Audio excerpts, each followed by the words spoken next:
Mukunda jewellers మొట్టమొదటి factory outlet ఇప్పుడు కూకట్పల్లి, కొత్తపేట్, సోమాజిగూడ మరియు ఖమ్మంలో. నమస్తే రమగారు. నమస్తే జయ. రమగారు, ఏదైనా మంచి ఇంట్రెస్టింగ్ స్టోరీ చెప్పుకుందామండి. సిరీస్ చెప్దామా? ఎన్ని ఎన్ని భాగాలు వస్తాయి? ఒక 4 భాగాలు వస్తాయి అనుకో. చిన్న సిరీస్. ఓకే. వజ్రాల దీవిలో పగడాల పడవ. బా, చాలా ఇంట్రెస్టింగ్ ఉంది రమగారు. ఇంట్రెస్టింగ్. అని బాలమిత్ర కథలు అవి అప్పుడు మనం చెప్పుకున్నాం కదా. మాయా అశ్వమంత్రహారం అలాంటి కథల సిరీస్ లోనే ఇది ఒక కథ అన్నమాట. పూర్వం వజ్రాల దీవి అని ఒక రాజ్యం ఉండేదట. చంద్రసేనుడు అని ఆయన దానికి రాజుగా ఉండేవారు. ఈ చంద్రసేనుడు వీళ్ళు చాలా అద్భుతమైన రాజులు. ఆయన పూర్వీకుల్లో ఒక రాజుగారు చాలా గొప్పవాడు.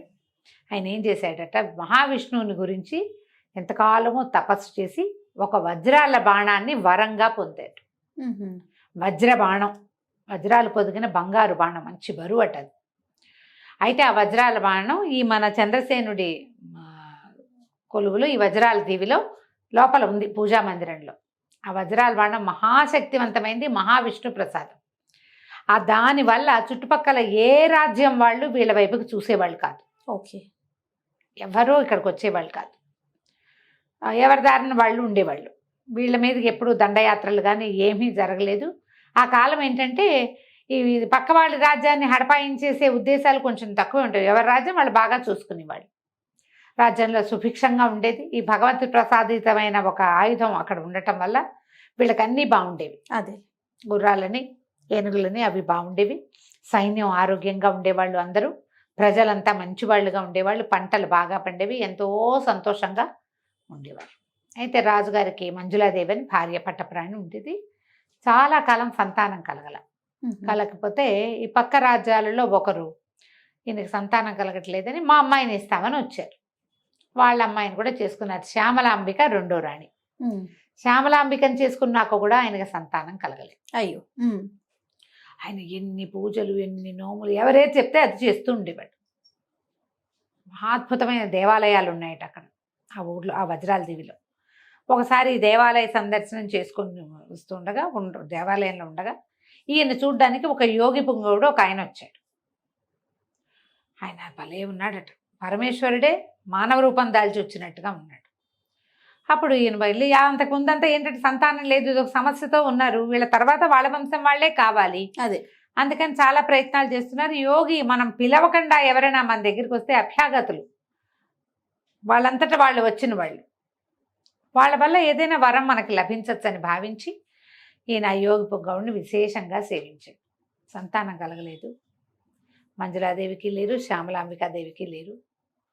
ఏం చేయాలో తెలియట్లేదు. ఎన్ని రకాల పూజలు అవి చేస్తున్నామంటే అప్పుడు ఆయన చాలా తీవ్రంగా ఆలోచించి, మీ వంశంలో నాగదోషం ఉంది. ఓహో. పామును చంపిన దోషం ఉంటే ఇలా సంతానం కలగదు.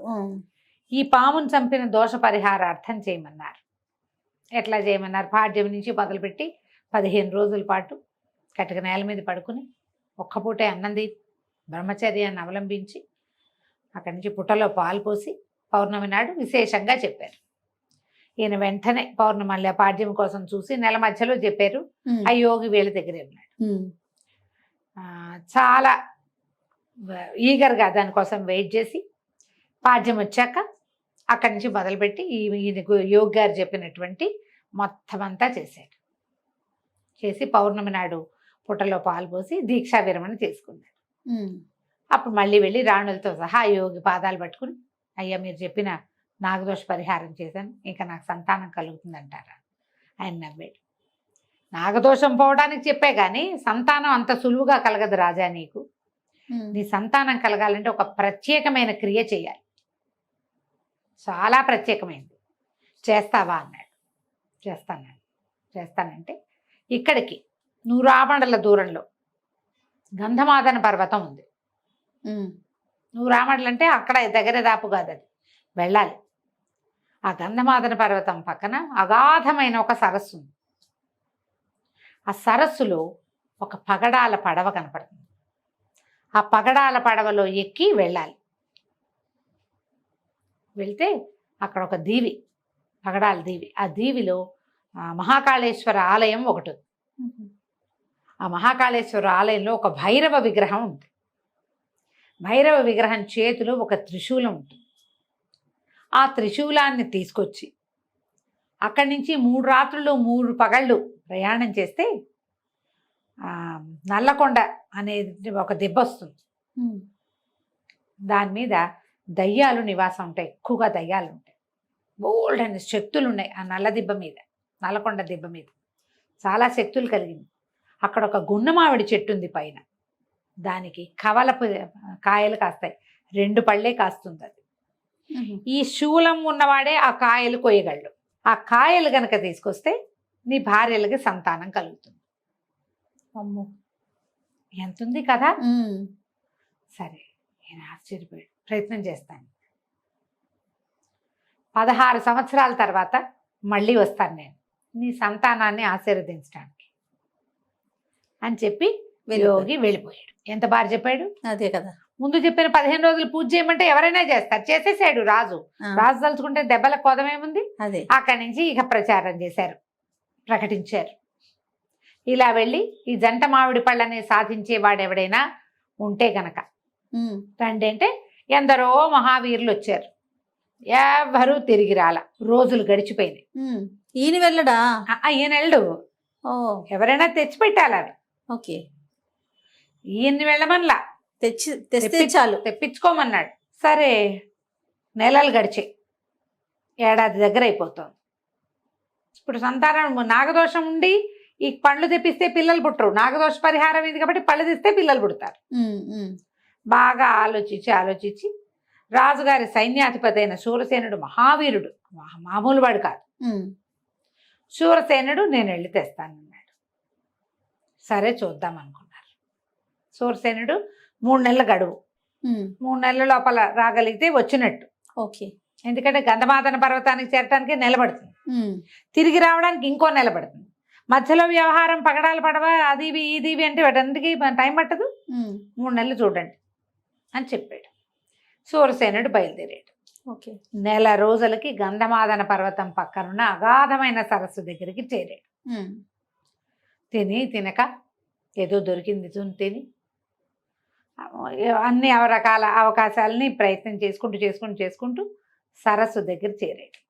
ఇంతకు ముందు వచ్చిన వాళ్ళు ఎవరు సరస్సు దాకా చేరారో లేదో ఎవరికి తెలియదు, మధ్యలోనే పోయారో ఏమైపోయారు. అక్కడి నుంచి ఆ సరస్సు దగ్గర నిలబడితే ఒక పగడపు కాంతులు మెరిసిపోతున్న పడవ అక్కడ కనపడుతోంది. ఆ పడవ ఎట్టా వస్తుంది, అందులో మనిషి ఎవడూ లేడు. తన దాకా రావద్దు, రావాలిగా. చూస్తూ ఉండిపోయాడు, ఏం చేయాలో తెలియలే.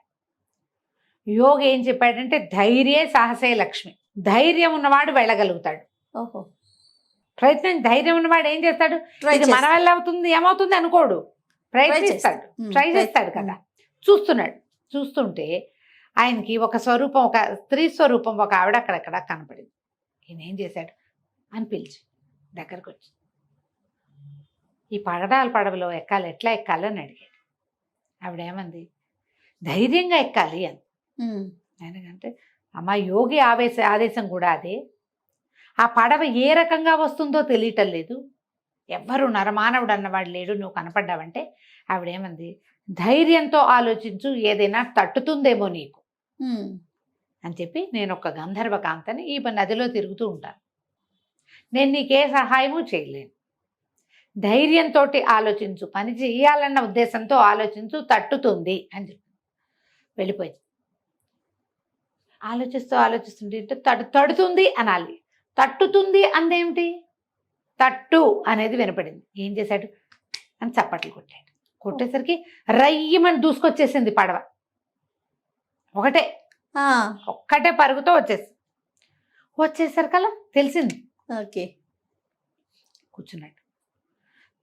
పెద్ద పగడాలతోటి వరుసగా పేర్చబడి నిర్మించబడింది అది. లోపల ఒక బంగారపు సింహాసనం ఉంది, అందులోకి ఎక్కితే ఎవ్వరు లేరు, సరస్సు ప్రశాంతంగా ఉంది. ఎక్కి కూర్చున్నాడు. ఏం చెప్పాలి, ఏం చెయ్యాలి, దాంట్లో సాధనాలు ఏం లేవు. దండం పెట్టుకున్నాడు, నమస్కారం చేసుకుని పగడాల దేవికి వెళ్ళాలి ఆనంగానే ఒకటే రయ్యమని వెళ్ళిపోయింది. అక్కడి దాకా వెళ్ళిపోయింది. దిగితే ఉంది పెద్ద దేవి, ఎక్కడ నరమానవుడు లేడు, ఖాళీగా. పైకెక్కాడు. నడవటం మొదలుపెట్టాడు. నడవగా నడవగా నడవగా నడవగా నడవగా తిరగ్గా పెద్ద దేవాలయము, దాని ముందు సరస్సు ఉహుం. కనపడింది. పురాతనమైన దేవాలయం. లోపలికి వెళ్ళాడు. లోపలికి వెళ్తే ఒక పక్కన శివలింగం కనపడింది. కాసిన సరస్సులో నుంచి నీళ్లు తీసుకెళ్ళి శివలింగం మీద పోసి దండం పెట్టుకున్నాడు. రెండో పక్కన బ్రహ్మాండమైన భైరవుడి విగ్రహం ఉంది. ఎంత పెద్ద విగ్రహమో! శూలం పట్టుకుని ఉన్నాడు. మనకేం కావాలి? భైరవుడి చేతిలో శూలం. ఈ శూలం ఎలా వస్తుంది? ఎంత ప్రయత్నించాడు. సరే అట్లా కాదు, భైరవారాధన చేద్దామని ఆ ప్రాంతాల్లో వాళ్ళకి అందరికీ భైరవ మంత్రం ఉంది. ఉహుం. భైరవుడు, కాలభైరవుడు, తర్వాత ఏమో వీరభద్రుడు, ఈ మంత్రాలు ఇట్లా సైన్యాధిపతులుగా వాళ్ళుగా ఉన్న వాళ్ళకు ఉంటాయి. ఓహో. యుద్ధ విద్యలు నేర్చుకునే వాళ్ళకి భైరవ సహాయం కావాలి యుద్ధాల్లో. అదే. ఆయన కూర్చుని 3 రోజుల పాటు భైరవ జపం చేసుకున్నాడు. ఆ దీవిలో ఏవో పళ్ళో గిల్లో ఉన్నాయి. ఆ సరస్సులో నీళ్ళు తాగాడు, పళ్ళు తిన్నాడు, ఎక్కడ కూర్చున్నాడు. 3 రోజులు చేసిన భైరవుడు కళ్ళు తెరవల. అలాగే ఉంది విగ్రహం. ఉమ్. ఏం చేయాలో తెలియలే. అప్పుడు అతనికి ఏమనిపించింది? పడవ రానప్పుడు ఆవిడ తట్టు అంది. తట్టేం కదా, తడితే వస్తుందేమో అనుకున్నాడు. భైరవుడు ఎదురుగుండా నిలబడి ఏం చేశాడు? చేతులు తట్టాడు. తట్టంగానే ఇట్లా ఉన్న భైరవుడి విగ్రహం నిప్పులు కక్కుతూ కళ్ళు తెరిచేసింది. ఉమ్. ఎర్రగా ఉన్నాయి కళ్ళు. చేతిలో త్రిశూలం ఉంది కదా, ఒక అడుగు ఉగ్రంగా ఒక అడుగు ముందుకేసాడు. వేసి త్రిశూలాన్ని విసిరేశాడు. భైరవుడు విసిరేస్తే ఏమైంది? ఇతను ఎక్కడి నుంచున్నాడు? సూరసేనుడు ఎదురుగుండా నించున్నాడు. సూరసేనుడి గుండెల్లో గుచ్చుకుపోయింది. పెద్ద పొలికి ఎక్కబెట్టి పడిపోయాడు. అయ్యో. ఆ. అయిపోయింది. ఇంత ప్రయత్నం చేసి వచ్చిన సూరసేనుడు భైరవుడు ఎదురుగుండా నుంచోకుండా పక్కన నుంచుని ఉంటే ఏమయ్యేది? ఈ భైరవుడికి ఆపోజిట్లో బయట పెద్ద జమి చెట్టు ఉంది. ఈ అచ్చా. త్రిశూలం వెళ్ళి జమి చెట్లో గుచ్చుకునేది. వెళ్ళి అతను తీసుకునే పని. కానీ ఇతను పొరపాటు ఏం చేశాడు? ఎదురుగుండా నుంచున్నాడు. భైరవ మంత్రంతో భైరవుడు లేవడానికి సిద్ధంగా ఉన్నాడు. అడగటమే ఆలస్యం. ఉమ్. ఆ పక్కన నుంచి ఉంటుంటే వచ్చేసేది. అయ్యో. ఉమ్. గుండెల్లో గుచ్చుపోయింది. ఇంకేముంది? చచ్చి పడిపోయాడు. ఉమ్. కథ అయిపోయింది. ఇక ఈ నెలలు గడిచినాయి. ఇతను రాలా. ఆ. సూరసేనుడు రాలేదు. ఎక్కడ రాలిపోయాడో తెలియలా. ఏం జరిగిందో వాళ్ళకి తెలియదుగా. ఈ కథ అంతా మనం చెప్పుకుంటున్నాం, ఆ. రాజుకు తెలియదు కదా. చంద్రసేనుడికి ఇందులో ఇసుమంత కూడా తెలియదు. ఆయన చాలా దిగులు పడిపోయాడు. ఏం చేయాలో తెలియలే. ఒకరోజు శివాలయానికి వెళ్ళి వస్తుంటే ఆయనకి ఎవరో ఒక మహావీరుడు ఒక అతను కలవడానికి వచ్చాడు అని చెప్పారు. వీరభద్రావతారంలాగా ఉన్నాడు వచ్చినవాడు. ఉమ్. మహావీరుడు, ప్రచండు అతని పేరు. ఏమన్నాడు? మహారాజా, మీరు జంట మామిడి పళ్ళ కోసం ఎదురు చూస్తున్నారని నాకు తెలుసు. అక్కడికి వెళ్ళి ఆ పళ్ళు నేను తెచ్చిస్తాను. ఒక కోరిక తీర్చాలి నాది. నేను చేస్తాను ఈ పని అని చెప్పాడు. చెప్పేసరికి రాజు అన్నాడు, కోరిక సరేనని, కాకపోతే తమ దగ్గర ఏమిటి? అద్భుతమైన వజ్రాల బాణం ఉంది.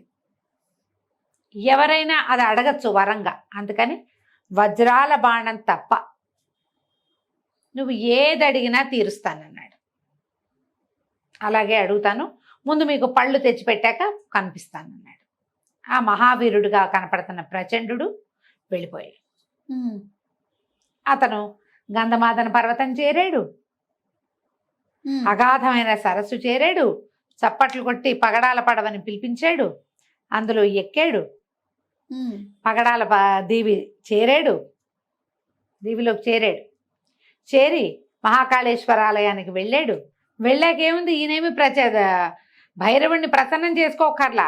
త్రిశూలం సిద్ధంగా ఉంది. అక్కడ రెడీగా ఉంది కదా. ఆ. అయ్యో. పక్కపక్క నవ్వుతూ ఆ సూరసేనుడి శరీరంలో గుచ్చుకుని ఉన్న త్రిశూలాన్ని పైకి లాక్కుని బయలుదేరాడు. ఉమ్. బయలుదేరి ఇక వెళ్ళడం మొదలుపెట్టాడు. ఆ దిబ్బ దగ్గరికి బయలుదేరాడు. సూరసేనుడు చనిపోయి ఉన్న అతని శరీరంలో నుంచి శూలాన్ని తీసుకుని బయలుదేరాడు. నల్ల దిబ్బ, ఉమ్. నల్లకొండ వెళ్ళి చెట్టు దిబ్బకి దగ్గరికి వెళ్ళాలా? వెళ్ళాలి. నల్లకొండ దిబ్బలో ఆ కొండ మీద ఒక గుణమావిడి చెట్టు ఉంది, దానికి 2 పళ్ళు ఉంటాయి, ఓకే. అవి పట్టుకురావాలి. ఇది పూర్తిగా దయ్యాలతోటి నిండి ఉండే కొండ. ఉమ్. ఆ పిశాచాలన్నీ కూడా ఆ జంట మామిడి పళ్ళు విపరీతమైన మంత్రశక్తిని పెంచేవి. ఓకే. ఆ కాయల కోసం ప్రయత్నం చేస్తాయి. ఆ కాయల కోసం ఎవరైనా వస్తే వాళ్ళని పీక్కు తింటాయి. ఉమ్. ఇతను ఆ దారిలో వెళ్ళడం మొదలుపెట్టాడు. ఓకే. ఎప్పుడైతే అతను ఆ కొండని సమీపించాడో అదృశ్య రూపంలో ఉన్న భేతాళుడు వచ్చేసాడు. ఉమ్. ప్రచండ ఆగు ఎక్కడికి అంటే, నేను మామిడి పళ్ళ కోసం వచ్చానన్నాడు. వచ్చానంటే ఏమన్నాడు, నువ్వు ఏదైనా బలిస్తే గాని నిన్ను కొండెక్కనివ్వను. అద్భుతమైన బలి ఇవ్వమంటే ఎడం చేయి నరుక్కున్నట్ట ప్రచండుడు. ఉమ్. ఎడం చేయి నరుక్కుంటే భేతాళుడు సంతోషించి ఏమన్నాడు, ఇదిగో నీ చేయి తీసుకో, కానీ నువ్వు మానవుడు అన్నవాడు చేయకూడని పని చేస్తున్నావు. ఈయనకు కావాల్సింది ఒట్టి మామిడి పళ్ళు కాదు, ఈ మామిడి పళ్ళు అక్కడి నుంచి ఇంకోటి ఏమిటో తెచ్చుకోవడానికి. లేకపోతే పనిమాల వీళ్ళకి సహాయం చేస్తానని ఎందుకు వచ్చాడు? ఓ. అతనికి అడిగాడు కదా రాజుని, నీకు నేను తెచ్చిపెట్టాను మామిడి పళ్ళు, మీకు సంతానం కలుగుతుంది, నా కోరిక తీర్చమన్నాడు. సాధారణ మానవుడైన రాజు దగ్గర ఏముంది, 2 భార్యలు, ఇప్పుడు రేపు పుట్టబోయే పిల్లలు తప్పిస్తే ఏమీ లేదు ప్రత్యేకం, ఓ రాజ్యం తప్ప. అతని దగ్గర ఉన్న ప్రత్యేకం ఏమిటి, మహావిష్ణు ప్రసాదమైన వజ్రాల బాణం ఉంది వాళ్ళ దగ్గర, రాజు దగ్గర. రాజు ఏమన్నాడు, వజ్రాల బాణం కాకుండా ఇంకోటి ఏదైనా అడగమన్నాడు. ఇంకేం లేదు అడగడానికి. రాజుకు తెలియలా ఇతని ఇంటెన్షన్, కానీ భేతాళుడికి శక్తులకి తెలుస్తుంది కదా వీడు ఏరే ఇంటెన్షన్తో ఈ పని చేస్తున్నాడని. ఇతనిచ్చిన ప్రచండ బలితోటి సంతృప్తుడైన భేతాళుడు, నువ్వు చేస్తున్న పని చెయ్యి, కానీ ఇది చెయ్యకూడని పని, కానీ నువ్వు మహత్వాకాంక్షతోటి ఇంత మహత్తరమైన బలిచ్చాను కాబట్టి నేను నిన్ను ఇక్కడికి ఎలవ్ చేస్తున్నా. కాగల కార్యాల్లో నా సహాయం ఉంటుందని నమ్మద్దు నువ్వు. ఓకే. నువ్వు ఎప్పుడు నీకు ఏ శక్తి అడ్డం వచ్చినా నువ్వు ఇలా ప్రచండమైన బలి ఇచ్చి నీ పని చేసుకోవాల్సిందే అనేసరికి సరే ఆ కొండ మీదకి వెళ్ళాడు. చీకటి పడేసరికి మొత్తం దయ్యాలతో నిండిపోతుందట. అది ఆ కొండంతా, అవన్నీ ఇతని మీదకి వచ్చేస్తూ ఉంటాయి. కాకపోతే ఈ భేతాళుడు ఇతని దీంట్లో ఉన్నాడు కదా, ఇతను ఆ జంట మామిడి పళ్ళని ఒకే దెబ్బకి పట్టేశాడు. ఓకే. కోసేసాడు కాయలు. ఆ 2 కాయలు పుచ్చుకుని వెనక్కి వచ్చాడు. ఓకే. సూరసేనుడు చనిపోయిన సంగతి తెలిసిపోయింది వీళ్ళకి. తిరిగి వచ్చాడు. తిరిగి వచ్చి రాజుకి అప్పచెప్పాడు. అప్పచెప్పి నీ భార్యలిద్దరికీ చెరొక పండు తినిపించు, సంతానం కలుగుతుంది. నీ సంతానం కలిగాక 6 ఏళ్లకి నేను మళ్ళీ వస్తాను. 6 ఏళ్లకి నా కోరిక ఏంటంటే నీకు ఒక కుమారుడు కలుగుతాడు. అతను వజ్రాల బాణాన్ని వేయటం చూడాలి నేను. వజ్రాల బాణం ఉంది కదా నీ దగ్గర, నాకు అక్కర్లా, అది ఇవ్వమని కోరట్లా. కుమారుడు సంధించి వెయ్యాలి. ఆ సంధించి వేసినప్పుడు చూడాలి నేను, అది నా కోరిక. చిన్న కోరికే కదా, అంతేగా. ఈ మన రాజగురు అన్నాడు, ఏమిటి ఇతని ధోరణి ఒక రకంగా ఉంది, ఇంత మహత్కార్యం సాధించాడు.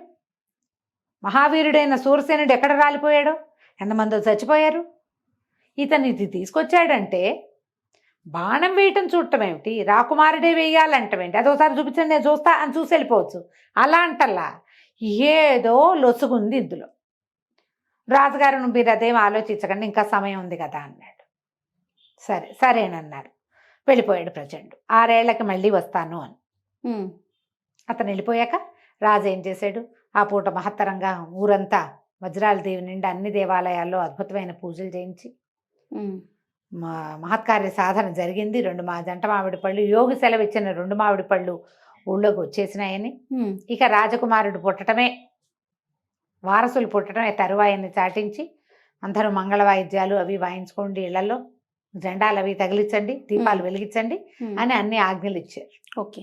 సాయంకాలానికి దేవాలయాల్లో పూజలు అభిషేకాలు అన్నీ అయ్యాక రాజే స్వయంగా 2 రాణులకి చెరొక మామిడి పండు కోసి పెట్టాడు.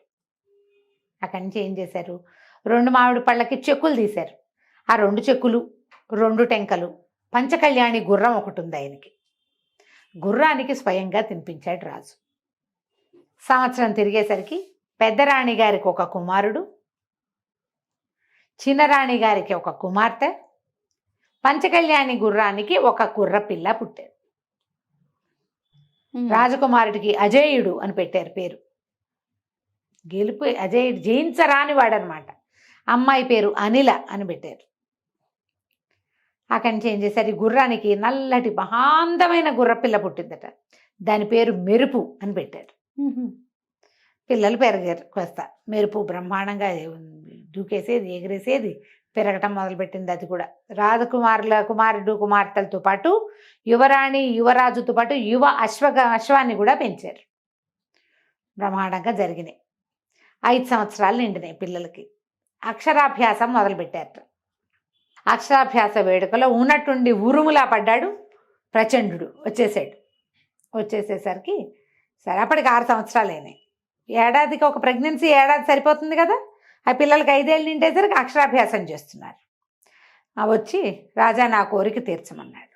తీర్చమంటే పిల్లాడు అంతున్నాడు. 5 ఏళ్ళ వాడు ఎంత ఉంటాడు, చంటాడు ఇంత ఎత్తే ఉంటాడు. రాజు మంత్రి అందరు సంప్రదించుకుని, అయ్యా వజ్రాల బాణం మహాబరువు, పిల్లవాడికి ఇప్పుడే అక్షరాలు రాయిస్తున్నాం. రాకుమారుడు యువరాజుకి ఇప్పుడే ఇంకా ధనుస్సు పట్టించల. నువ్వేమన్నావు, సంధించి ఆకాశంలో బాణం వేస్తూ చూస్తానన్నావు. ఈవిడ ఎక్కడ సంధిస్తాడు, ఆ బాణం కూడా ఎత్తలేడు పిల్లవాడు. కాబట్టి 12వ ఏట మళ్ళీ 6 ఏళ్ళకి రా. అప్పటికి పిల్లాడు కొంచెం గడిగడతాడు. ఈ 6 ఏళ్లలో ధనుర్బాణాలు సాధించడం అవి నేర్చుకుంటాడు. ఒక రవ ఎదుగుతాడు. ఆ బాణాన్ని మోయగలడు, ధనుసుని మోయగలడు. ఇప్పుడు చంటాడు కదా అన్నారు. పిల్లల్ని ఆశీర్వదించి ప్రచండు వెళ్ళిపోయాడు. అబ్బో ఒప్పుకున్నాడు. మరి ఒప్పుకోక బాణం ఎట్టపుచ్చుకుంటాడు చంటి పిల్లాడు, చిన్నాడు, 5 ఏళ్ల వాడేం చేస్తాడు. ఓకే. ఇంకో 6 సంవత్సరాలు గడిచి రాకుమారుడికి 11 నుండి 12వ ఏడు వచ్చింది. 12వ ఏడు వచ్చేసరికి ఈ 6 ఏళ్లలో పిల్లాడు ధనుర్బాణాలు సంధించడం, కత్తిడాలు తిప్పడం, అక్కడి నుంచి ఇంకొకటి ఏంటంటే కుస్తీ పట్లు అవి నేర్చుకున్నాడు. బాగా నేర్చుకున్నాడు. అయితే ఈ 12వ పుట్టినరోజుకి బ్రహ్మాండంగా పెద్ద సభ చేశారు. రకరకాల పోటీలు, యుద్ధ విద్యల్లో పోటీలు పెట్టారు. ముందు కుస్తీ పోటీలు పెట్టారు. కుస్తీ పోటీలు పెడితే ఆ కుస్తీ పోటీల్లో మహావీరుడైన పద్మనందుడని ఒక మంచి బలశాలి ఉన్నాడు వాళ్ళ దేశంలో. రాకుమారుడు సన్నగా పెరిగాడు. 12 ఏళ్ల పిల్లాడికి వస్తా పుష్టిగా ఉన్నాడు. ఈ మొత్తం సాములో పద్మనందుడే గెలిచాడు. రాకుమారుడు ఎంతో సంతోషించాడు. ఓకే. బలశాలి ఉన్నాడు మనకి, నేను ఓడిపోయానని దిగులు లేదు. పార్టిసిపేషనే ఇంపార్టెంట్. ఈ రోజుల్లో పిల్లలకి అది ఒకటి చెప్పాలి కదా, ఫస్ట్ వచ్చింది లాస్ట్ వచ్చింది ఆలోచించకూడదు. అవును. నువ్వు పార్టిసిపేట్ చేయటం, ఎట్మోస్ట్ పోటీ ఇవ్వటం, మనం ఎంత ఇవ్వగలమో అంత పోటీ ఇవ్వటం. గెలిస్తే గెలిచాం, లేదు జయాపజయాలు దైవాధీనాలు, పిల్లలకి అది నేర్పాలి. రాకుమారుడు అది మంచిగా నేర్చుకున్నాడు. తర్వాత అభినవ కిరీటి బిరుదం ఇచ్చినటువంటి ఒక మంచి బాణాలు వేసేవాడు ఒకడు, కత్తిసాము, కత్తి అతనితోటి. ఆ కత్తిసాములో రాకుమారుడే గెలిచాడు. ఈ మొత్తం హడావిడంతా అవుతుండగా ప్రచండు వచ్చేసాడు. మళ్ళీ 6 ఏళ్ళకి వస్తానన్నాడుగా. 11 నుండి 12వ ఏడు వచ్చింది రాకుమారుడికి. వచ్చేసాడు. రావటం ఏమిటి, పిల్లని ఆశీర్వదించాడు. పిల్లకేసి తదేకంగా చూశాడు. పిల్ల కూడా పెరిగింది. 12వ ఏడు వచ్చింది కదా, ట్విన్స్ కదా, ఒకసారే పుట్టారు కదా. సరే ఏమన్నాడు, నా కోరిక తీరుస్తావా రాజా అన్నాడు. తప్పకుండా తీరుస్తానని. ఆ దేశంలో ప్రజలందరూ కూడా చాలా ఉత్సాహంగా ఉన్నారు. వాళ్ళలో ఎవ్వరూ ఆ బాణాన్ని ఏనాడు చూడలే. ఆ వజ్రాల బాణం వాళ్ళకి ఎక్కడుంది, పూజా మందిరంలో ఉంటుంది. ఓకే. ఎవరు చూస్తారు?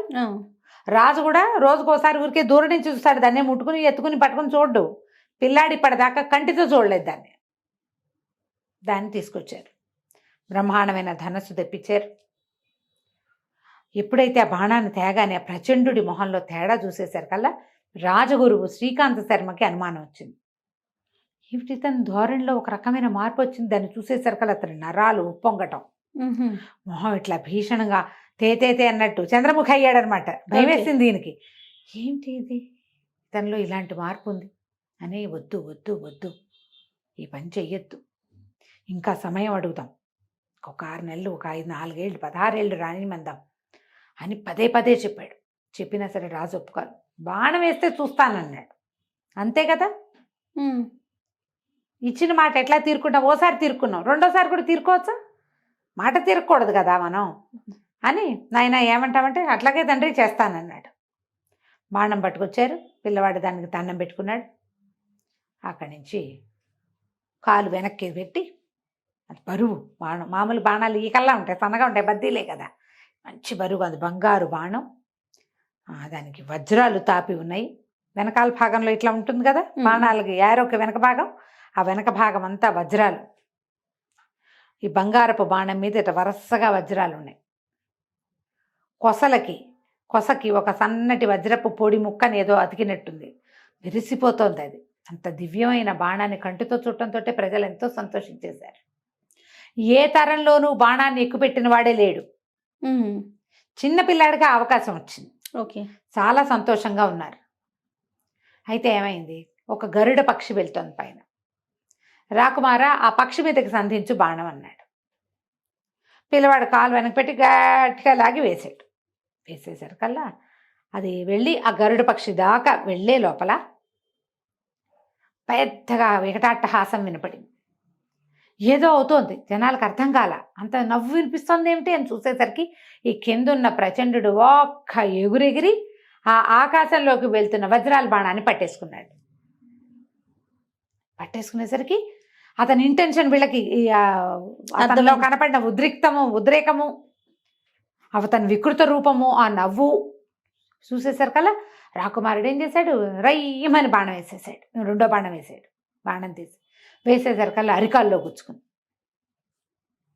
దులిపేశాడు బాణాన్ని. వాడు బాణమే నా ఆయుధం, నేను తీసుకెళ్ళిపోతున్నాను అన్నాడు. అనేసరికి ప్రజలంతా హాహాకారాలు చేశారు. రాజుగారు లబోదిపోమన్నాడు. పిల్లాడు ఇంకో బాణం వేశాడు, అర్ధచంద్రాకార బాణం వేసి కొట్టేశాడు. డొక్కలో దిగింది. ఆకాశం నుంచి నెత్తురు కురిసిందిట కిందకి. మరి డొక్కల్లో బాణం దిగితే ఏమవుతుంది? ఆ బాణం తిప్పి విరిచి వెనక్కి విసిరేసి, రాజా, ఈ బాణం కోసమే అంత ప్రయత్నం చేసి నీకు సంతానం కలిగేలాగా చేశాను. దీన్ని వెనక్కి ఇచ్చే ఉద్దేశం లేదు నాకు. నువ్వు బాణం కాకుండా, నేను బాణమే అడగాలనుకున్నా, నువ్వు బాణం కాకుండా ఏదైనా అడగమన్నావు. అందుకని సంధించే ఏర్పాటు చేశా. ఇప్పుడు ఇది నువ్వు ఇచ్చినట్టు కాదు, నేను తీసుకున్నట్టు కాదు. అక్కడి నుంచి ఏమన్నాడు, అజయ్య, నీ దెబ్బని మాత్రం మర్చిపోను, నేను ఇంతకింత బదులిస్తానని చెప్పి మాయమైపోయాడు. అయ్యో. అతను మాయమవుతున్నప్పుడు కూడా కొంత మేర నెత్తురు కురిసింది. అంటే ఆ వైపుగా వెళ్ళాడనమాట. తర్వాత కనపడలే. ప్రజలు ఆకారాలు చేశారు, కొంతమంది ఏడ్చారు, కొంతమంది అది చూసిన దానికి ఆప్టింగ్స్ చేసుకున్నారు. నెత్తురు కక్కుకున్న వాళ్ళు కొంతమంది.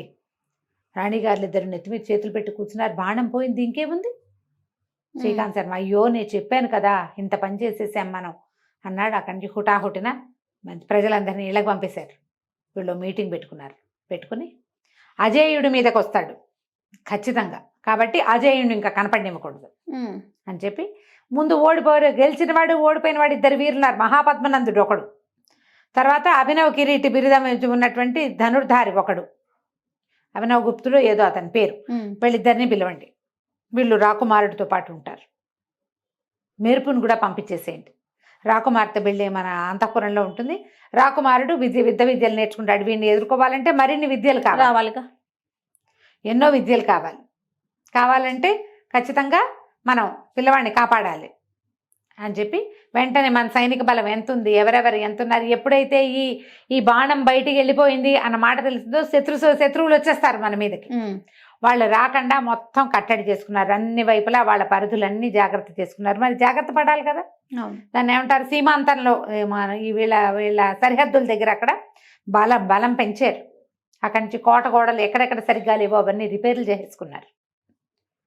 ఈ కత్తి సాము, ధనుర్బాణాలతో యుద్ధం చేసేవాడు అదే ధానుష్కుడు, తర్వాత కొంతమంది కుస్తీ పట్ల వాళ్ళు, ఒక 3-4 అద్భుతమైన గురువుల్ని పెద్ద పెద్ద జీతాలతోటి రాకుమారుడితో పాటు ఒక ప్రత్యేకమైన దుర్గానికి తరలించేశారు. కుమారుడు ఎక్కడున్నాడో ఎవరికీ తెలియదు.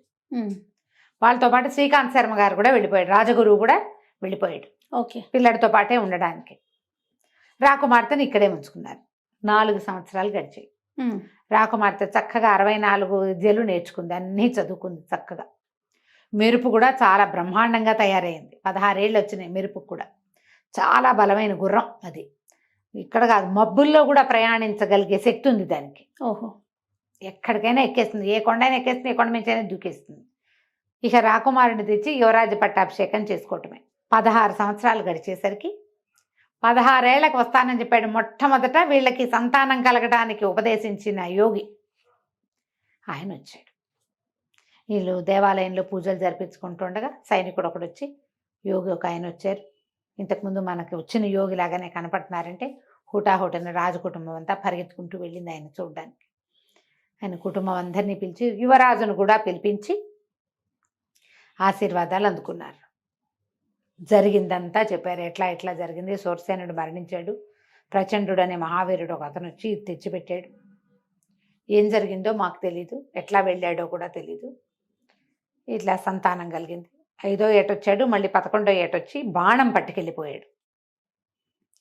అజేయుడిని గుర్తుపెట్టుకుని ఇంతకింత పగ తీర్చుకుంటాను అన్నాడు కాబట్టి మేము పిల్లవాడిని దాచిపెట్టాము అంటే అప్పుడు ఆయన సరే చాలా ఆశీర్వదించి అజేయుడు నిజంగానే అజేయుడు, మీకేం భయం లేదు అని చెప్పి పిల్లవాడికి మెళ్ళో ఒక మంత్రాల మాల ఒకటి వేశారు.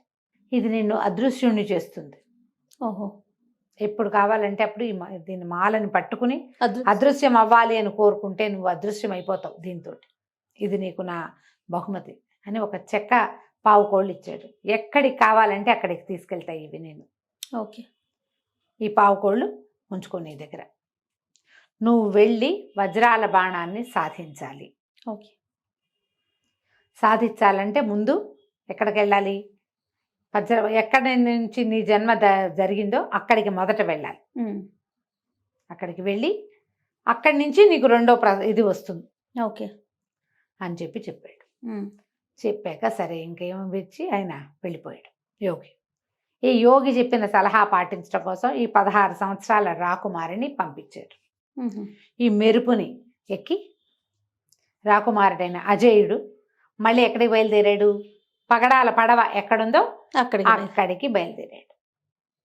దారి మధ్యలో రకరకాలు మెరుపుతోటి వెళ్ళాడు, రకరకాల ప్రయత్నాలు అవి ఇవి రోజుల తరబడి ప్రయాణం చేసుకుంటూ అక్కడికి వెళ్ళాడు. వెళ్ళిన తర్వాత ఒక చెట్టు కింద కూర్చుని, ఎక్కడైతే ఈ చెరువు ఉందో అక్కడ ఒక చెట్టు కింద కూర్చుని అటుకులు తింటా మొదలుపెట్టాడు. అతను ఎక్కడో అటుకులు తెచ్చుకున్నాడు ఒక పేదరాశి పెద్దమ్మ దగ్గర. అటుకులు ఉండే, మరి ఆ మధ్యలో ఆహారం కావాలి కదా, ఏదో గొంతు వినపడిందిట, నాకు పెట్టండి అని. పెట్టండి అంటే ఎవరికి పెట్టాలి వెతికాడు అటు ఇటు, చీమలు దోమలు ఏమీ కనిపించట్లా. ఇంతలో ఒక గాజులున్న ఒక చెయ్యి మాత్రం ఇట్లా కనపడింది. కనపడితే ఇతను ఏం చేశాడు, ఇక సంచిలోంచి ఆ గుడ్డ సంచిలోంచి అటుకులు తీసి చేతిలో పోసాడు. అటుకులు చెయ్యి మాయమైంది, మళ్ళీ చెయ్యి చాపింది. తన దగ్గరున్న అటుకులన్నీ దానికి పెట్టేశాడు. మళ్ళీ చేయి చాపుతోంది, మళ్ళా పెట్టేశాడు. పెట్టేశాక చాలా సంతోషం, మీరు నాకు ఎంతకాలంగానో ఆకలిగా ఉన్న నా ఆకలి తీర్చారు, నేను ఎప్పటి నుంచో ఇక్కడ ఉండిపోయి నీ చెరువు మీదే తిరుగుతూ ఉంటాను అని చెప్పేసరికల్లా ఎంతను అడిగాడు, ఎందుకు నువ్వు ఇట్లా ఉన్నావు, నువ్వు ఇదివరకు ఎవరికైనా కనపడ్డావా అంటే ఇదివరకు నేను కనిపించా, ఇట్లాగే అదృశ్య రూపంతో ఒక గాలి రూపంతో కనిపించా, ఒక మహావీరుడికి పగడాల పడవలో వెళ్ళటం చెప్పాను, మళ్ళీ నువ్వు కనిపించావు, మధ్యలో వాడు వచ్చిన వాడు నేను చూడలేదు, వాడి దారిని వాడు పోయి ఉంటాడు బహుశా. చెప్పేసరికి నువ్వు ఎందుకు నీకు ఇది వచ్చిందంటే నా పేరు వీణాధరో విద్యాధరో, నేను గంధర్వకాంతని, నేను ఎన్నో విద్యలు నేర్చుకున్నాను, నా విద్య నాకు ఎట్లా వచ్చిందంటే నేను ఎవరైనా పోటీ పెట్టుకుంటే పోటీలో ఎవరు గెలుపొందారో చెప్పగలను, ఎవరిది అద్భుతమైన ప్రవర్తన ఏదో చెప్పగలుగుతా. దాంతో క్రమంగా నాకు శత్రువులు పెరిగారు, వాళ్ళు డ్యాన్స్ కంటే వీళ్ళు డ్యాన్స్ బాగుందంటే ఓడిపోయిన వాళ్ళకి మంటగా ఉంటుంది, అదే ముందే చెప్తే. ఇలా ఈ హడావిడిలో చాలామంది నాకు శత్రువులు పెరిగిపోయారు ఈ ప్రోగ్రామ్స్ వల్ల. ఒకసారి ఒక పోటీ జరిగినప్పుడు నేను ఇచ్చిన తీర్పు నచ్చక వాళ్ళు నా వెంటపడ్డారు. నేను అది తప్పించుకోవడానికి ఈ యక్షుల పర్వతం దగ్గర ఉన్నటువంటి దూర్వాస మహాముని మందిరం కదా ఏమంటారు దాన్ని, పర్ణశాలలోకి వెళ్ళిపోయాను. ఆయన కుటీరం అక్కడ ఉంది, ఆయన అక్కడ తపస్సు చేసుకుంటున్నారు. అదృశ్య రూపంతో లోపలికి వెళ్ళిపోయాక వాళ్ళందరూ అవతలకి వెళ్ళాక, శత్రువులు అవతలకి వెళ్ళిపోయాక నేను మళ్ళీ వెనక్కి వస్తూ అదృశ్య రూపంలో వెనక్కి వచ్చేస్తూ ఆయన కమండలంలో పెట్టుకున్నటువంటి నీళ్ళని తన్నేశాను పొరపాటున. నీళ్లు ఎట్లా అయితే కింద పడిపోయినాయి, ఆయన కోపం వచ్చేసి నీళ్లు పడేశారు కదా, కోపం వచ్చి ఎవడైతే అదృశ్య రూపంలో ఈ నీటి కమండలాన్ని తన్నారో వాళ్ళకి ఆ అదృశ్య రూపమే నిలిచిపోతుంది, ఈ నీరెట్లా కింద వైపుకి వెళ్ళిపోయిందో అట్లా వీళ్ళు కింద పడిపోతారని శపించాడు. ఇక నాకు భూలోక పతనం వచ్చేసింది, అదృశ్య రూపం ఉండిపోయింది. నేను పరిపరి విధాలుగా ఆయన ప్రార్థించి నేను విద్యాధరినని, నాకు ఈ సమస్య ఉందని, వాళ్ళందరూ కింకరులు నా వెంట పడితే నేను ఇట్లా పారిపోయానని, యక్షులు వెంట పడితే పారిపోయానని నేను చెప్పేసరికి, సరే నీ అదృశ్య రూపంలో నిన్నెవడైనా మానవుడు వివాహం ఆడితే నీకు శాప విమోచనం అవుతుందని చెప్పాడు. ఓహో. ఎంతకాలం నుంచో నేను ఇక్కడ ఉన్నాను, ఎవరైనా నన్ను వివాహం చేసుకుంటే కానీ నాకు విముక్తి ముక్తి లేదు లేదు. అనేసరికల్లా ఇతను అన్నాడు, నేను వివాహం చేసుకుంటాను నిన్ను. 16 ఏళ్ళ వాడు. ఆ విద్యాధరి ఎన్నేళ్ళ నుంచి అక్కడ ఉందో. అదే. అయినా సరే యక్షులకి వాళ్ళకి వయసులు ఉండవు కదా, ఎంకగా అలాగే ఉంటారు వాళ్ళు. సరే ఇతను ఏమన్నాడు, పద మనం వెళ్దామని ఏం చేశాడు, వెళ్ళి ఆ చెరువు దగ్గర నిలబడ్డాడు. నిలబడి చేతులు తట్టాడు. తట్టేసరికల్లా పగడాల పడవ. పగడాలు పడవచ్చు. వచ్చేసరికి తనెక్కి అదృశ్య రూపంలో ఉన్న ఆ అమ్మాయిని కూడా ఎక్కమన్నాడు. ఎక్కమంటే ఎక్కాక తన మెళ్ళలో ఒక మాల ఉంది కదా, ఆ మాలను ముట్టుకుని నేను కూడా అదృశ్యమైపోవాలని కోరుకున్నాడు. అదృశ్యమైపోయాడు. ఆ అమ్మాయి మెళ్ళలో ఒక పువ్వుల మాల వేసి వివాహం చేసుకున్నాడు. ఓహో. మెరుపుతో సహా ఎక్కాడు. మెరుపును కూడా ఎక్కిచ్చాడు అందులోకి. మెరుపు ఉంది కదా ఇతని దగ్గర గుర్రం. సరే ఇందులో ఇలా బయలుదేరి ఏం చెప్పాడంటే, నేను నా రుణం తీర్చుకోవడానికి వెళ్తున్నా, నాకు చాలా పని ఉంది, నువ్వు ఈ పగడాల పడవలోనే ఉండు, నువ్వు అదృశ్య రూపంలో ఉండొచ్చు, నీకు అవకాశం ఉంది కదా, అదే ఇందులోనే ఉండు, నువ్వు బయట ఉన్నా సరే ఇక్కడే ఉండు, ఈ ప్రాంతంలోనే, ఎవరికి కనపడకుండా కూడా ఉండదు, ఇక్కడ ఎవరు మానవ మాత్రం లేరు, నేను నా పని అంతా పూర్తి చేసుకుని నేను వెళ్ళేటప్పుడు నిన్ను తీసుకెళ్తానని చెప్పాడు. ఓకే. చెప్పి ఈ పగడాల పడవలో అవతల తీరానికి వెళ్ళి అక్కడ కపాలేశ్వర ఆలయం ఉంది కదా, ఆ కపాలేశ్వర ఆలయానికి వెళ్ళిపోయాడు. ఓకే. వెళ్ళి పైకి వెళ్తే కపాలేశ్వరుడు ఉన్నాడు. రెండో పక్కన మనం మొదటే చూసాంగా భైరవుడు. భైరవుడే ఈ రహస్యాన్ని చెప్పగలడు. ఓహో. ఇప్పుడు ఏది ఈ వజ్రాల బాణం ఎక్కడుందో అతన్ని ఎట్లా పట్టుకోవాలో అక్కడికి వెళ్ళాడు. వెళ్తే ఆ దేవాలయంలో పెద్ద భైరవుడి విగ్రహం ఉన్న చోట ఒక మానవ కంకాళం పడింది. అది ఎవరిది? సూరసేనుడు, మొట్టమొదట సైన్యాధిపతి. అతని డొక్కలో ఏదో ఇది కనపడుతున్నట్టు పిడి, నడుముకు ఒక పిడి ఉంది, బట్టలు అన్నీ ఇదైపోతాయి కదా, కానీ దానికి ఒక ఎంత కత్తి ఉంది. వజ్రాల పిడి కలిగిన కత్తి. ఆ కత్తి మీద వీళ్ళ వజ్రాల జీవితాలకు గుర్తులు కనపడ్డాయి. అక్కడి అతను వేలుకున్న ఉంగరం, ఆ కంకాళాన్ని వేలుకున్న ఉంగరం తమది రాజముద్రిక. గుర్తుపెట్టాడు రాకుమారుడు అజయుడు. ఇతనే మన సూరసేనుడు ఏంటాడు, ఇక్కడి దాకా వచ్చి మరణించాడే అని చాలా దుఃఖపడ్డాడు. తర్వాత ఏం చేశాడు, ఎదురుగుండా ఒక సరోవరం ఉంది కదా, అందులో చక్కగా స్నానం చేసి వచ్చి భైరవుడి ముందు కూర్చున్నాడు. ఓకే. కూర్చుని ఒక 3 రోజుల పాటు విపరీతంగా అసలు లేవల కూర్చున్నవాడు. విపరీతంగా జపం చేశాడు. భైరవ జపం వాళ్ళకి అలవాటు ఉంది కదా, అవును. ఆ జపానికి ఆ భైరవ విగ్రహం అంత మెల్లిగా కదలిక రావటం మొదలుపెట్టింది. అంతకుముందు కూడా కదిలింది. అంతకుముందు జపం చేస్తే కదిలింది. సూరసేనుడు చేశాడు. ఏం చేయాలో తెలియక చప్పట్లు కొట్టేసరికి చచ్చిపోయాడు. ఇక 3 రోజులు తిరిగేసరికల్లా ఆ భైరవ విగ్రహంలో కదలిక వచ్చింది. కదిలిపోయింది. లేచి నిలబడ్డాడు. కళ్ళు తెరుచుకుంది. కళ్ళు తెరిచి చూసేసరికల్లా భైరవుడికి ఏం కనపడింది, ఈయన దగ్గర శూలం లేదు. అంతకుముందు శూలం విసిరాడు. శూలాన్ని వాడు పట్టుకుపోయాడు కదా ప్రచండు. అవును. ఈ ఎదురుకుండా ఒక 16 సంవత్సరాల కుర్రవాడు జపం చేస్తూ కనపడ్డాడు. కనపడితే ఈయన, కుమారా లేనైనా నువ్వు అని లేవదీశాడు.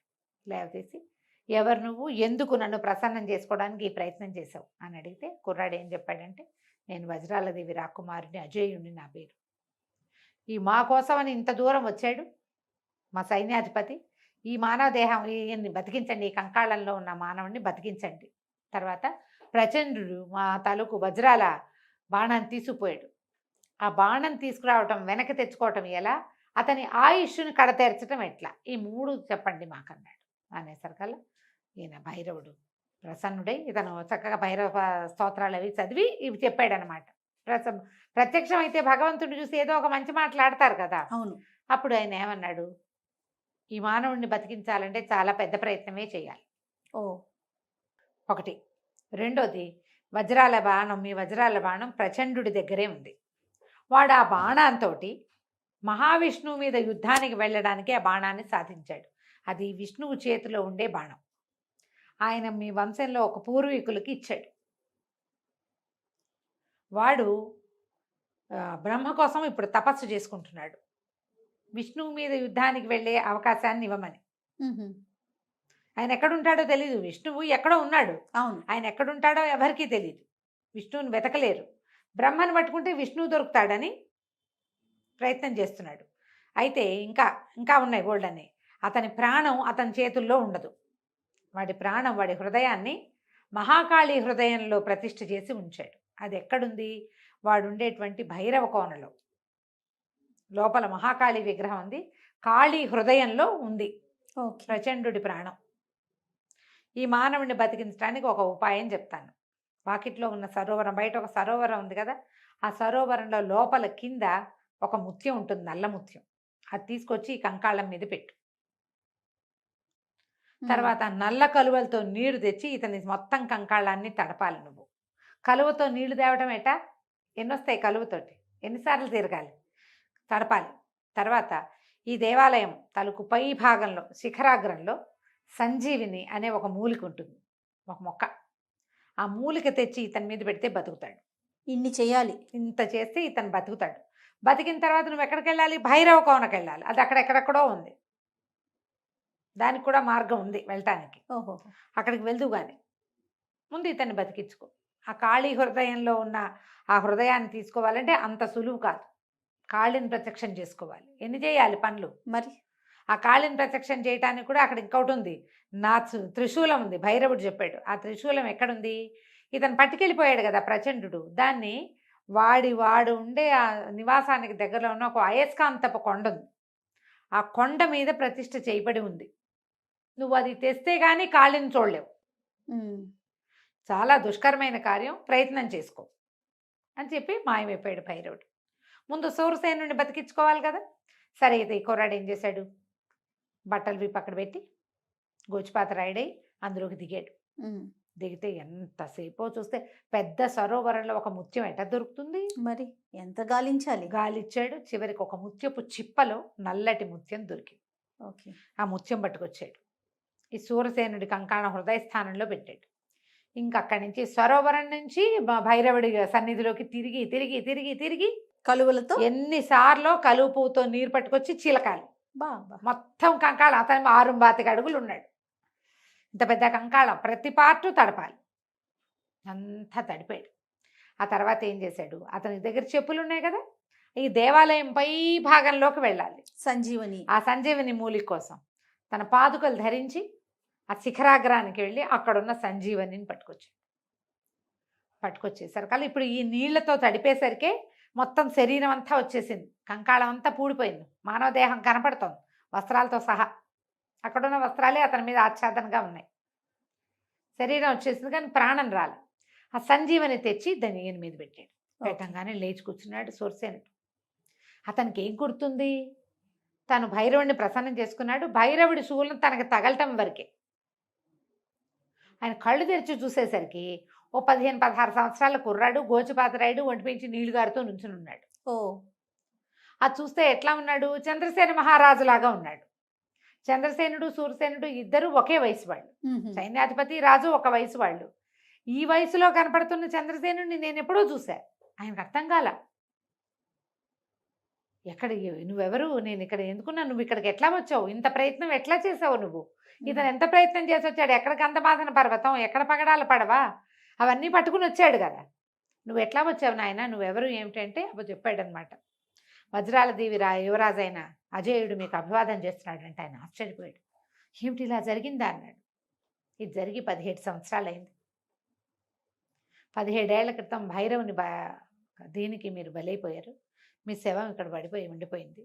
తర్వాత ఒక దుర్మార్గుడైన యోగి మాకు మా నాన్నగారికి జంట కవల ఫలాలు తీసుకొచ్చాడు. నేను నా చెల్లెలు అనిలాదేవి జన్మించాం. అతను వజ్రాల బాణం కోసమే ఈ ప్రయత్నం చేశాడు. బాణాన్ని పట్టుకుపోయాడు. దాని అన్వేషణలో నేను ఇక్కడికి వచ్చాను. మొత్తం చెప్పాడు. ఇక్కడికి వచ్చాను, మిమ్మల్ని బతికించడానికి భైరవుడు సహాయం చేశాడు. పదండి మనం వెళ్దాం, ఇప్పుడు అక్కడికి వెళ్ళాలి అని చెప్పి తీసుకొచ్చాడు. బయటికి తీసుకొచ్చి మీరు ఇంటికి వెళ్ళిపోతారా అంటే వెళ్ళనన్నాడు. ఈ మొత్తం కార్యక్రమంలో నేను నీ పక్కన ఉంటాను, కలిసే వెళ్దాం, మనం ఏమవుతుందో చూద్దాం. సరే, ఇతను మళ్ళీ వెనక్కి బయలుదేరాడు. ఇప్పుడు ఎక్కడికి వెళ్ళాలి? సరే, అక్కడి నుంచి బయలుదేరి ఇక నడవటం మొదలుపెట్టారు. ఇతను ఏం చేశాడంటే ఈ మన సూరసేనుడిని ఇట్లా పట్టుకుని చెప్పులు వేసుకున్నాడు. అయస్కాంతపు కొండ వెళ్ళాలి. అక్కడ దాకా వెళ్ళారు. వెళ్ళిన తర్వాత నువ్వు కింద ఉండని ఆ కొండ తాలూకు శిఖరానికి వెళ్ళి ఆ శిఖరంలో ప్రతిష్ఠ చేయబడి ఉంది భైరవుడి శూలం. ఆ శూలం ఉంటే కానీ చాలా పనులు అవ్వవు. అవును. వెళ్ళి శూలం తీసుకున్నారు. శూలం తీసుకుని వీళ్ళు ఎక్కడికి వెళ్ళాలి? నల్లకొండలో కొండ లోపలికి వెళ్ళిపోతే అక్కడ ఒక రహస్య ద్వారం ఉంది. ఆ గుహ లోపల ఆ ద్వారం తెచ్చుకుని లోపలికి వెళ్తేనే కాళికాదేవి కనపడుతుంది. అంతే. అంతే. ఇప్పుడు వజ్రాల బాణం కూడా ఆ కాళికాదేవి సాన్నిధ్యంలో నల్లకొండలోనే ఉంది. అది అతను తీసుకెళ్ళాడు. మొదట ఇప్పుడు పళ్ళు ఎక్కడి నుంచి తెచ్చారు వీళ్ళు? ఆ నల్లకొండ పైన ఉన్న గుణమావిడి చెట్టులోంచే తెచ్చుకున్నారు పళ్ళు. అక్కడికే వీళ్ళు మళ్ళీ వెళ్తున్నారనమాట. ఓకే. వీడు అక్కడికి వెళ్తాడని తెలిసే పట్టుకున్నాడు అతను. సరే ఏం చేశారు? ఇద్దరు కలిసి బయలుదేరారు. ఇవి శూలం పుచ్చుకొని వెళ్తుంటే అక్కడ ఒక కొండని రక్షిస్తూ ఒక రాక్షసు ఉందట. ఆ రాక్షసి మీదకి వచ్చింది. ఎంత సాహసికులరా నరులు ఇక్కడ అన్నాడు. అడుగు కూడా పెట్టడానికి వీల్లేదు అని చెప్పి మీదకి వస్తే ఆ శూలం పెట్టి ఒక పోటు పడితే చచ్చిపోయిందట. అక్కడి నుంచి రకరకాల జంతువులు, ఓ తేలు ఆ కొండితోటి అది అది రాక్షసులు ఇవే దయ్యాలే, పిశాచాలే అలా రూపంలో ఉన్నాయన్నమాట. జంతు పిశాచాలు. ఓకే. అది కొన్ని భల్లూకాలు, కొన్ని గబ్బిలాలు, అట్లా ఒకటి ఒకటి మీదకి వస్తుంటే ప్రతి దాన్ని దీంతోటే పొడిచేశారు ఈ శూలంతో. అట్లా లోపలికి వెళ్తే లోపల ఒక చీకటి గుహ, దానికి ఒక తలుపు ఉంది. ఆ తలుపును కూడా ఈ భైరవుడి శూలంతో పొడిస్తే తలుపు తెరుచుకుంది. ఓకే. లోపలికి వెళ్తే పెద్ద భయంకరాకారంలో కాళికాదేవి కనపడిందట. ఓ పక్కన వెలుగులు విరజిమ్ముతూ ఈ వజ్రాల బాణం కనపడుతుంది. బాణాన్ని తీసుకున్నారు. అక్కడ ఎవ్వరు లేరు కాపలా. అతను బ్రహ్మ దగ్గరికి తపస్సుకి వెళ్ళాడు కదా, బ్రహ్మదేవుడి కోసం తపస్సు చేసుకోవడం కోసం ఇంకో చోటకి వెళ్ళిపోయాడు అతను. ఇక్కడ లేడు. తన కైలాస పర్వతం వైపుకు వెళ్ళిపోయాడు. అమ్మవారే రక్షిస్తుంది వజ్రాల బాణాన్ని. ఆవిడ గుండెల్లో ఎలాగో వాడి ఆయుష్ పేటిక అంటారు. ఆ పేటిక ఆవిడ గుండెల్లో ఉంది, ఆ విగ్రహపు గుండెల్లో. అక్కడి నుంచి ఇతను ఏం చేశాడు? గోల్డ్ అంతసేపు కూర్చుని అమ్మవారిని ప్రార్థన చేశాడు పరిపరి విధాల.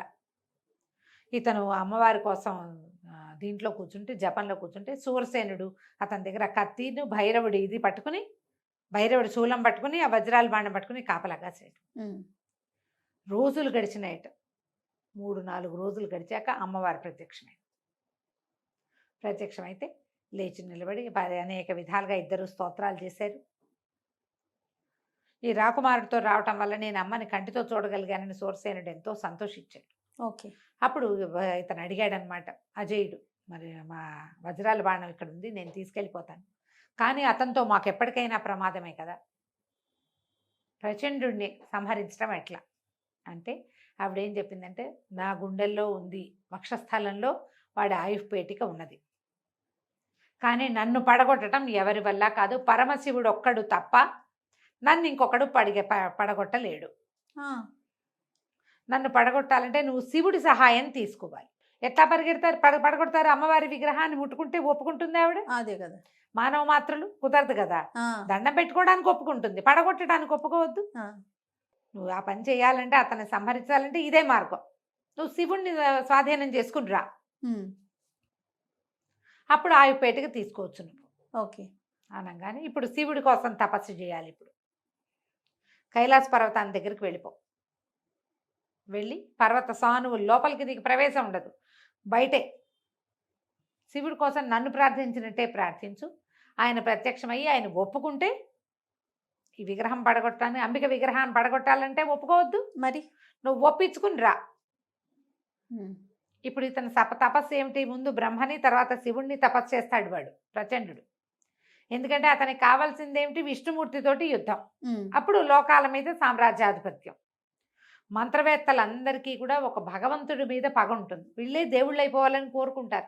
పాత కథల్లో అవే కనపడుతుంది. అవునండి. వీడే దేవుడు అయిపోవాలి, వాడు దేవుడు అయిపోవాలంటే దేవుడిని జయించాలి. అందుకని ఇట్లాంటి శక్తులని సహాయంగా తీసుకుంటారు. అందుకు విష్ణువు మీద జయించాలన్నా, ఆయన మీద యుద్ధానికి వెళ్ళాలన్నా విష్ణువు యొక్క ఆయుధంతో కుదురుతుంది మానవులకి.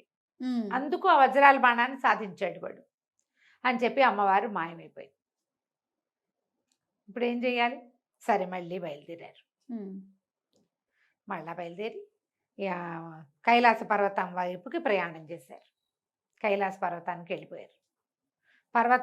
కైలాస పర్వతమే కానీ కైలాసం కాదు అది, ఇంకా వెళ్ళాలి లోపలికి.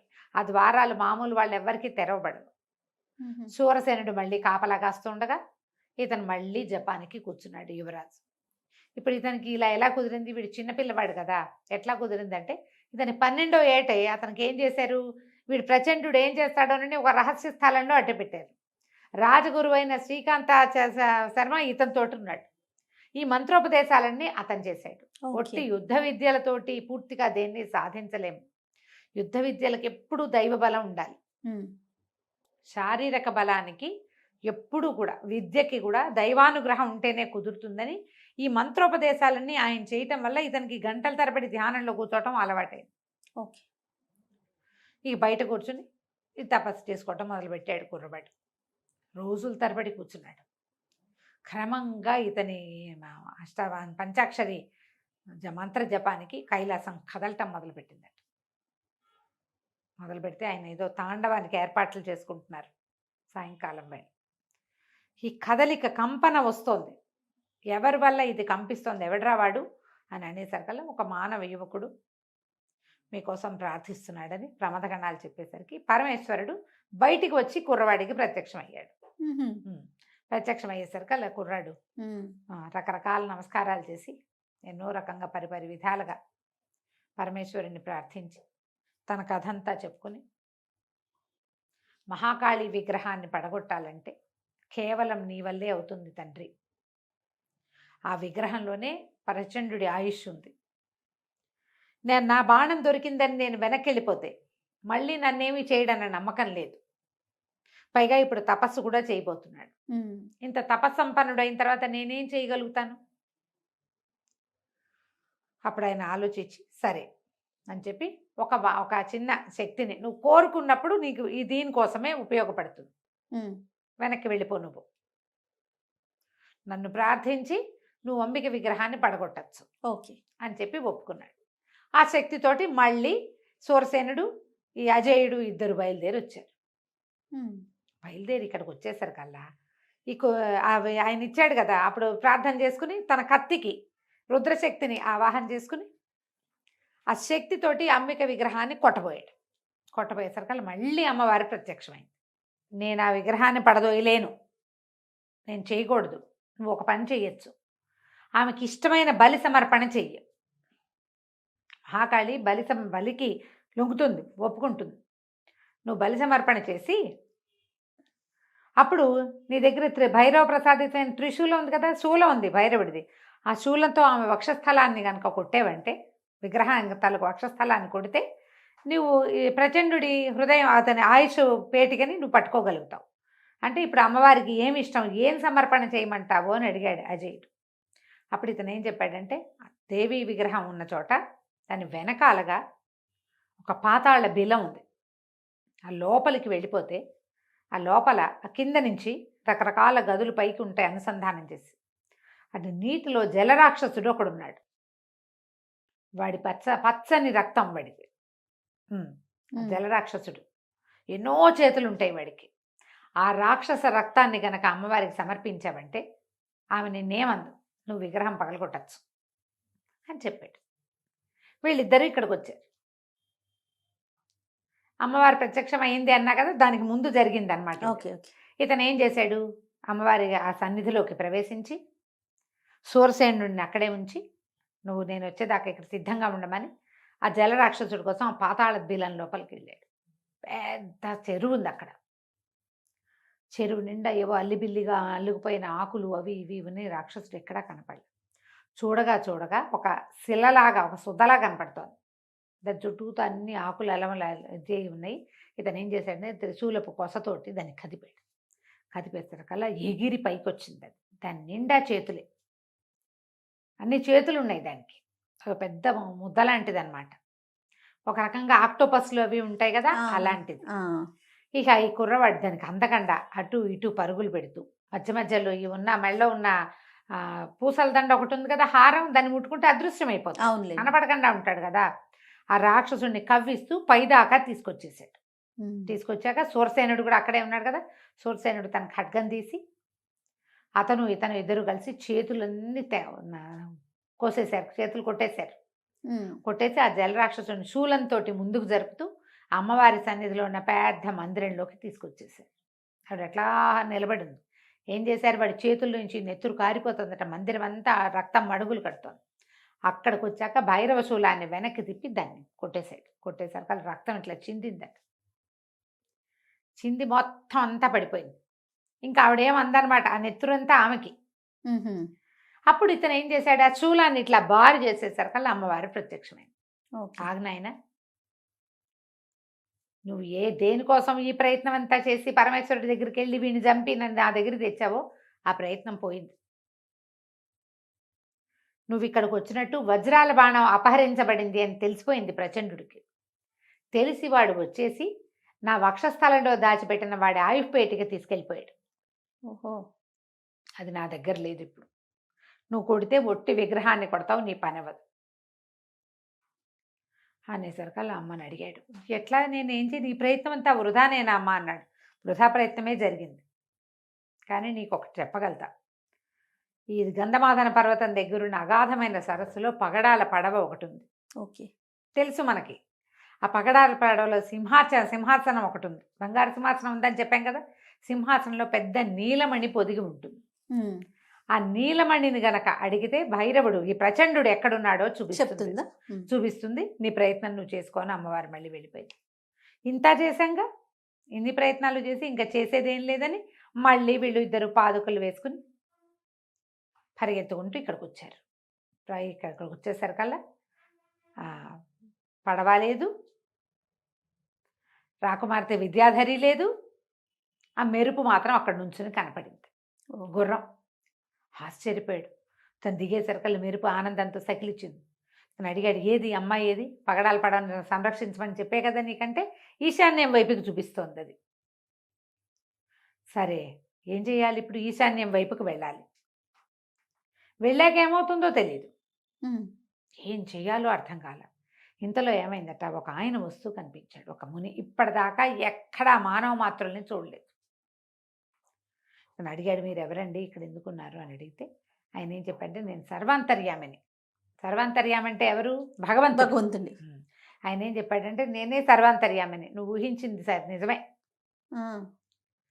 కానీ ఇంకా నాకు తెలియంది ఏదైనా ఉందేమోనని నేను తపస్సు చేసుకుంటూ ఉంటాను, తపస్సుకే వెళ్తున్నా.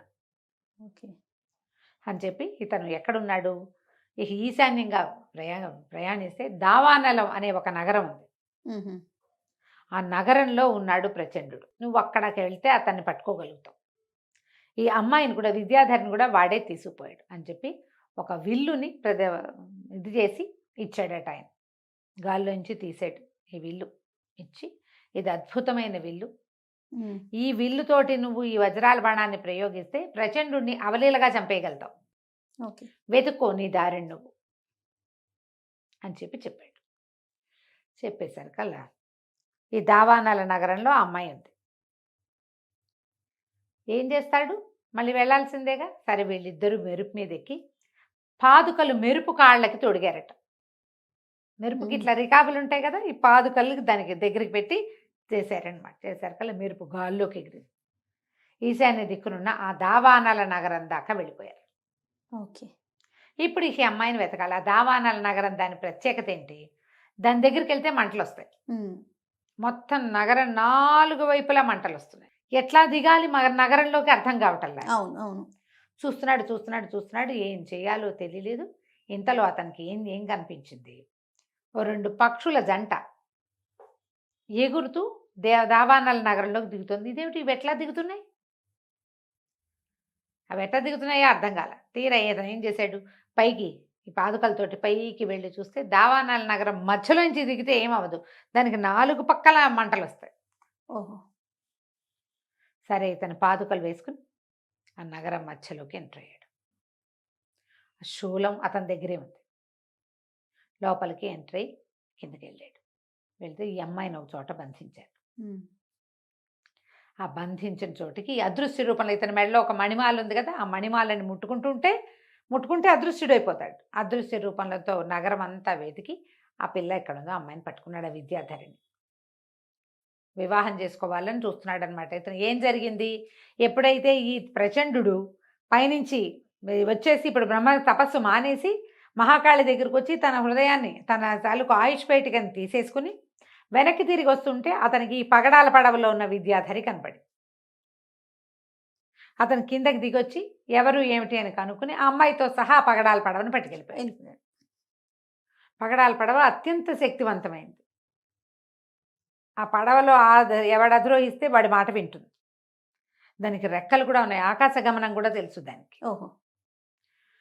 సరే ఇప్పుడు ఇంతకీ పడవ ఎక్కడుంది అని కనుక్కున్నాడు. పడవ ఒక చోట ఉంది చెప్పింది. ఆ పడవ దగ్గరికి వెళ్తేనే వీళ్ళకి ప్రచండుడు ఎక్కడ కూర్చున్నాడో తెలుస్తుంది. సరే ఈ అమ్మాయిని కూడా అదృశ్య రూపంలో, అమ్మాయి అదృశ్యం అయిపోవటం వచ్చు కదా, తీసుకెళ్ళిపోయాడు.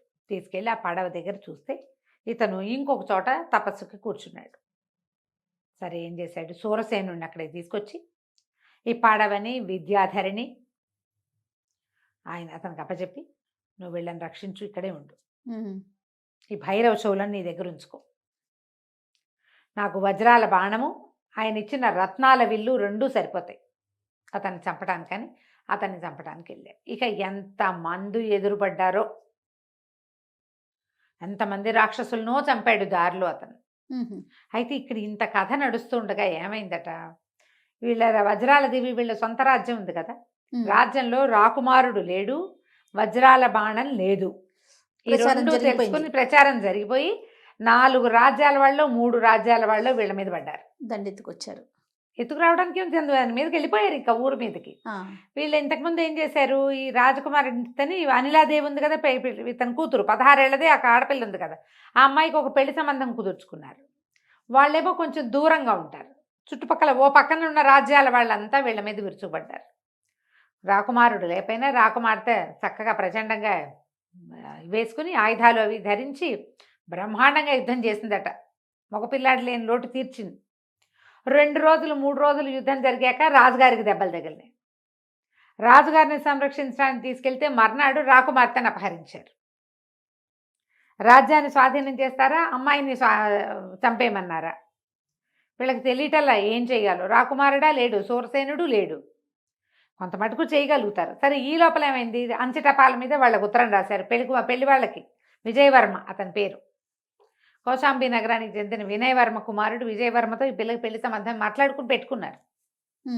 వాళ్ళు వస్తున్నారు సహాయానికి. ఇక్కడ జరుగుతోందనమాట ఇది. ఈ లోపల మన అజయుడు ఏం చేశాడో, ప్రచండుడి దగ్గరికి వెళ్ళిపోయాడు. ఎన్ని రకాల మందినో పంపించాడు, దయ్యాలు, పిశాచాలు, భూతాలు, రాక్షసులు. ఎవరు వచ్చినా ఈ వజ్రాల బాణం వేస్తే ఎవరైనా బూడిద కుప్పల్లాగా మారిపోవటమే. ఆ బాణం మళ్ళీ వచ్చేస్తుంది వెనక్కి. మొత్తం అంతా బూడిద కుప్పలు అయిపోయాక ఇతను కూడా ప్రచండుడు కూడా వచ్చాడు. వచ్చి ఏమన్నాడు, నువ్వు డొక్కలో కొట్టావు, కాలు మీద కొట్టావు, అయినా నేను నిన్ను సహించాను. ఈ బాణం కోసం నేను చేసిన ప్రయత్నం అంతా పాడు చేసావు, నువ్వు నీ అంతు చూస్తానని ఏం చేశాడట, ఒక వజ్రాలు పొదిగిన ఒక గదని వేశాడట. అది కూడా ఇట్లాగే భగవద్దత్తమైంది. అయితే ఏమైంది, ఆ గద వేసేసరికల్లా ఈ రాకుమారుడు ఏం చేశాడు, వజ్రాల బాణాన్ని వేశాడు. ఆ బాణాన్ని గద ఎదుర్కోలేకపోయింది. మళ్ళీ వెనక్కి తిరిగి ఎవడు వేశాడో వాడిని కొట్టేస్తుంటాడు. ఓహో. అది వెనక్కి తిరిగింది, వజ్రాల బాణము తగిలేసింది. 2 తగిలి పడిపోయాడు ప్రచండుడు. ప్రచండుడు మరణించాక మొత్తం ఆ చుట్టూతా ఉన్నదంతా మంటలుగా ఉంది కదా, నగరం అంతా, దావానల నగరం మొత్తం ఉన్న మంటలన్నీ ఆరిపోయింది. ఓహో. ఎక్కడ మంట లేదు, రాక్షస గణాలన్నీ పిండి పిండి బూడిదే. సరే ఇతను ఏం చేశాడు, మళ్ళీ అక్కడి నుంచి తన పాదుకలతోటి ఈ పైన పర్వతం పైన వాళ్ళని అట్టి పెట్టాడు. ఆ అమ్మాయిని, పడవని, సూరసేనుణ్ణి అక్కడికి వెళ్ళి, సరే అక్కడికి వెళ్ళి దండం పెట్టుకున్నాడు. దండం పెట్టుకుని, ఓ పగడాల పడవ మమ్మల్ని మా ఇంటికి చేర్చు అని అడిగాడు. అడిగేసరికల్లా వెంటనే పగడాల పడవకు రెక్కలు వచ్చాయట. రెక్కలు వచ్చి వీళ్ళని ముగ్గురిని తీసుకుని బయలుదేరిందని. బయలుదేరి ఇవన్నీ దాటుకుని వీళ్ళు వెళ్ళేసరికల్లా ఏమైంది, రణరంగం అక్కడ గందరగోళంగా. రాకుమార్తెని అపహరించి కట్టేశారు ఒక చోట. విజయవర్మ, వినయవర్మ వాళ్ళు చేరారు ఇక్కడికి. యుద్ధం మొదలయ్యేసరికల్లా ఇతను రాకుమారుడు వస్తున్నాడు, ఏదో పడవ వస్తుంది, దూరం నుంచి చూస్తే ఏదో ఎర్రగా ఎగురుతూ వస్తుంది, ఏమిటో వస్తుంది అనుకున్నారు. తీరా చూస్తే అందులో నుంచి దిగిన రాకుమారుణ్ణి, సూరసేనుడిని చూసి ఓహో కేరింతలు కొట్టారు సైన్యం అంతా. చాలా సంతోషించారు. అక్కడి నుంచి చిన్న యుద్ధంతో మొత్తం పరిసమాప్తి అయిపోయింది. ఒక బాణం వేసేసరికల్లా మొత్తం శత్రువులు 3 రాజ్యాల వాళ్ళు బూడిద కుప్పలైపోయారు. దాని బలం అది. అందుకనే ఎవరు వీళ్ళ జోలికి వచ్చేవాళ్ళు కాదు. మిత్రులు తప్ప మిగిలిన వాళ్ళందరూ బూడిదైపోయారు. మొత్తం అందరూ మళ్ళీ రాజ్యంలోకి ప్రవేశించారు. ఒక మంచి ముహూర్తం చూసి ఇతను చెప్పాడు అజయుడు, మీరు లేకుండానే నేను పాణిగ్రహణం చేశాను, ఇలాంటి ఒక పరిస్థితి వచ్చింది, ఏమైనా పెళ్లి చేసుకున్నాను నేనంటే సంతోషించి అటు పెళ్లి చేశారు. ఈ సరిగ్గా పెళ్లి టైంకి యోగీశ్వరుడు మొట్టమొదటి ఇతన్ని పంపించాడు కదా, ఆ యోగి ప్రత్యక్షమయ్యాడు. ఆయన వజ్రాల బాణాన్ని కళ్ళకద్దుకుని దేవతాపీఠంలో పెట్టి, రాజా, ప్రచండుడు ఎవరో కాదు, నా సహోదరుడు, మేమిద్దరం కలిసే పుట్టాం, కలిసి తపస్సు చేసి తపశ్శక్తులు సాధించాం, అతనికి దైవశక్తిని సాధించాలని, తనే దైవం అయిపోవాలని పుట్టింది ప్రచండుడికి. మా గురువుగారి దగ్గర విద్యాభ్యాసం అయిపోయాక నల్లకొండ దిబ్బ దగ్గరికి వెళ్ళి అక్కడ ఇలా క్షుద్ర శక్తుల్ని ఆరాధన మొదలుపెట్టాడు. అందుకే నీ దగ్గర నుంచి విష్ణువుని జయించడం కోసమే, విష్ణువు చేతి నుంచి నీకు లభించిన ఆయుధం అవటం వల్లే వజ్రాల బాణం కోసం వచ్చాడు. ఓకే. అది అతన్ని సంహరించడం తప్పిస్తే ఇంకా రెండో దారి లేదు, కాబట్టి నేను ఇలాంటి ప్రయత్నం చేయవలసి వచ్చింది. నీకు అక్కడ సంతాన ఫలాలు కష్టమని తెలిసినా కూడా మిమ్మల్ని అక్కడికి ఎందుకు పంపించానంటే, మానవుడి చేతిలో మరణం ఉంది వాడికి, ఆ మానవుడు మీ ఇంట్లో పుట్టేలాగా చేశాను. ఈ పగడాల పడవని మీ దగ్గరే ఉంచుకోండి, మహత్తర శక్తులు ఉన్నాయి, ఇది మామూలు ప్రయాణాలకి వాటికి వాడేది కాదు, పూజార్హమైంది, కావాలంటే ఇది స్వర్గం దాకా కూడా రెక్కలు కట్టుకుని ప్రయాణం చేయగలదు, కాబట్టి మీ వజ్రాల దీవిలోని ఈ పగడాల పడవని కూడా ఉంచుకోండి, మీ వజ్రాల బాణం ఎలాగో మీ దగ్గరే ఉంటుంది, ఇక మీకు ఎప్పుడు శత్రు భయం ఉండదు ఓకే అని చెప్పి అనేక ఆశీర్వచనాలు ఇచ్చి, ఇద్దరు దంపతుల్ని, రెండు జంటలు ఉన్నాయిగా, దీవించి వెళ్ళిపోయాడు. ఆ తర్వాత కొంతకాలానికి అజయుడికి రాజపట్టాభిషేకం చేసి రాజు రాణి విశ్రాంతి తీసుకున్నారు. కథ కంచికి మనం ఇంటికి. చాలా బాగుంది రమ్మగారు, మంచి ఇంట్రెస్టింగ్గా ఉంది. ఇది నిదానంగా చదివితే ఒక 80 పేజీల కథ. నేను చకచకా చెప్పేశా. అవును, బ్రీఫ్ చేసుకుని చెప్పుకున్నాం మనం. రైట్ అండి. నమస్తే. నమస్తే జయ.